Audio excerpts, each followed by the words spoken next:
नमस्कार विद्यार्थी मित्रांनो, क्रिश अपडेट या यूट्यूब चॅनलवर तुमचं स्वागत.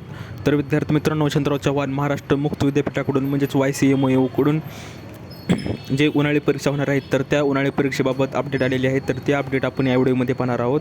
तर माहिती पाहण्याच्या अगोदर तुम्ही जर पहिल्यांदा चॅनलवर आला असता तर चॅनलला सबस्क्राईब करायला विसरू नका, जेणेकरून YCMOU विद्यापीठाचे सर्व लेटेस्ट अपडेट तुम्हाला लवकरात लवकर या चॅनलवर मिळून जाईल.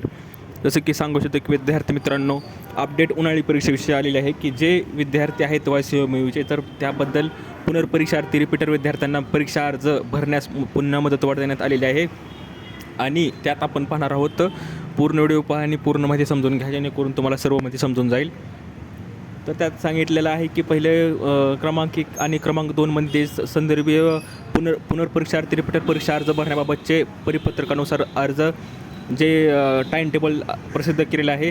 आणि जे रिपीटर विद्यार्थ्यांना जे आपल्याला तुम्ही स्क्रीनवर पाहू शकतात की विनाविलंब शुल्क जो आहे तो सुधारित मुदतीनुसार टाईम देण्यात आलेला आहे. तर तुम्ही जर YCMOUचे जर विद्यार्थी असाल, तुम्हाला रिपीटर जर फॉर्म भरायचा असेल तर तुम्ही रिपीटर फॉर्म भरू शकता. तर त्याचा डेट आहे 31/3 ते 5/4 दरम्यान आहे. विलंब शुल्क असं जो आहे तो एक्स्ट्रा वाढणार आहे. आणि जर तुम्ही फॉर्म भरण्यास विलंब केला तर तुम्हाला फी एक्स्ट्रा द्यावी लागेल. त्यासाठी तुम्ही लवकरात लवकर फॉर्म भरा, जेणेकरून तुम्हाला कमी पैशामध्ये तुमचा फॉर्म भरला जाईल.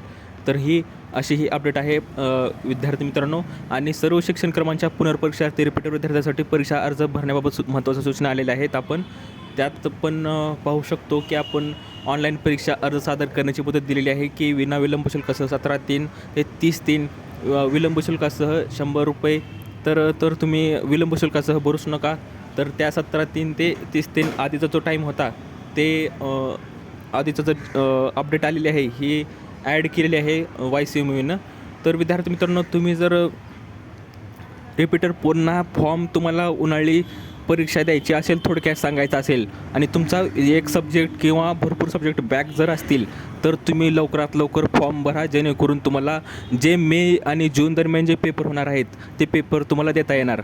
तर अशी ही अपडेट आहे विद्यार्थी मित्रांनो. दिलेली माहिती समजली असेल तर व्हिडिओला लाईक करा, जास्तीत जास्त शेअर करा, चॅनलला सबस्क्राईब करायला विसरू नका. तर भेटूया पुढच्या व्हिडिओमध्ये अशीच एक अपडेट घेऊन. तोपर्यंत धन्यवाद.